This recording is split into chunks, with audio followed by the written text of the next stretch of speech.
Hello hi ಎಲ್ಲರಿಗೂ ನಮ್ಮ ರುಚಿ ಸ್ಟುಡಿಯೋ ಯೂಟ್ಯೂಬ್ ಚಾನಲ್ಗೆ ಸ್ವಾಗತ. ನಾನು ನಿಮ್ಮ ಶಶಿ. ಈ ದಿನ ನಾವು ಉತ್ತರ ಕರ್ನಾಟಕದ ಡಾಬಾಗಳಲ್ಲಿ ತಯಾರಿಸುವಂತಹ ಎಗ್ ಶಿರ್ವಾವನ್ನು ಮನೆಯಲ್ಲಿ ಹೇಗೆ ತಯಾರು ಮಾಡುವುದಂತೇಳಿ ನೋಡೋಣ ಬನ್ನಿ.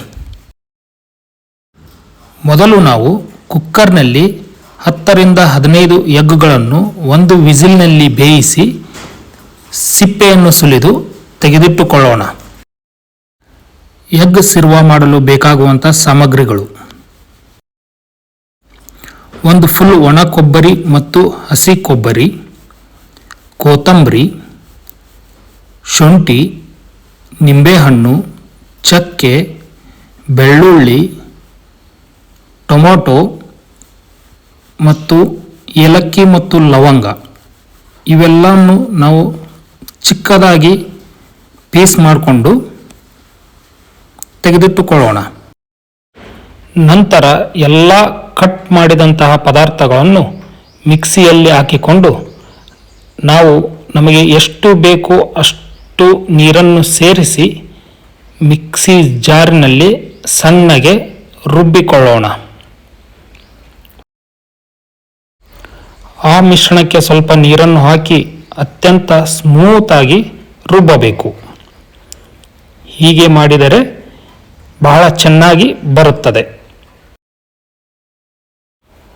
ನಾವು ಈಗ ಒಂದು ಪಾತ್ರೆಯನ್ನು ತೆಗೆದುಕೊಂಡು ಅದಕ್ಕೆ 3 ರಿಂದ 4 ಸ್ಪೂನ್ನಷ್ಟು ಎಣ್ಣೆಯನ್ನು ಹಾಕಿ ಅದಕ್ಕೆ ಕಟ್ ಮಾಡಿದಂತಹ ಈರುಳ್ಳಿ ಮತ್ತು ಕೊತ್ತಂಬರಿ ಹಾಗೂ 4 ರಿಂದ 5 ಮೆಣಸಿನಕಾಯಿಯನ್ನು ಹಾಕಿ ಚೆನ್ನಾಗಿ ಬೇಯಿಸೋಣ.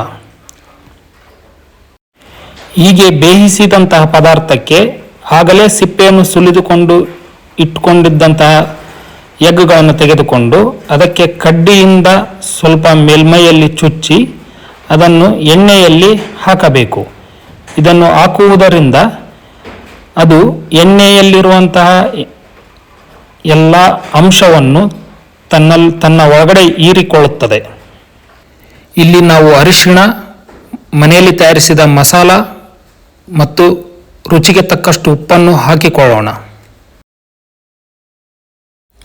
ಹೀಗೆ ಹಾಕಿದಂತಹ ಮಿಶ್ರಣಕ್ಕೆ ನಾವು ಆಗಲೇ ಮಿಕ್ಸಿಯಲ್ಲಿ ರುಬ್ಬಿಕೊಂಡಿರುವಂತಹ ಆ ಮಿಶ್ರಣವನ್ನು ಇದಕ್ಕೆ ಹಾಕೋಣ ಮತ್ತು ನಮಗೆ ಎಷ್ಟು ಬೇಕೋ ಅಷ್ಟು ನೀರನ್ನು ಸೇರಿಸಿ ಒಂದು ಶಿರ್ವಾ ರೆಸಿಪಿಯನ್ನು ರೆಡಿ ಮಾಡೋಣ ಮತ್ತು ಇದನ್ನು ಸ್ಪೂನಿನಿಂದ 2 ರಿಂದ 3 ನಿಮಿಷ ಚೆನ್ನಾಗಿ ಮಿಕ್ಸ್ ಮಾಡಬೇಕು.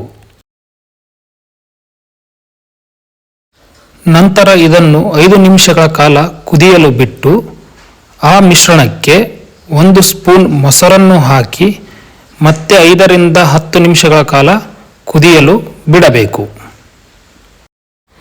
ಹಾಗೆ ಬಿಟ್ಟಾಗ ಆಯಿಲ್ ಆ ಮಿಕ್ಸರ್ನ ಮೇಲೆ ಬಂದು ತೇಲುತ್ತದೆ.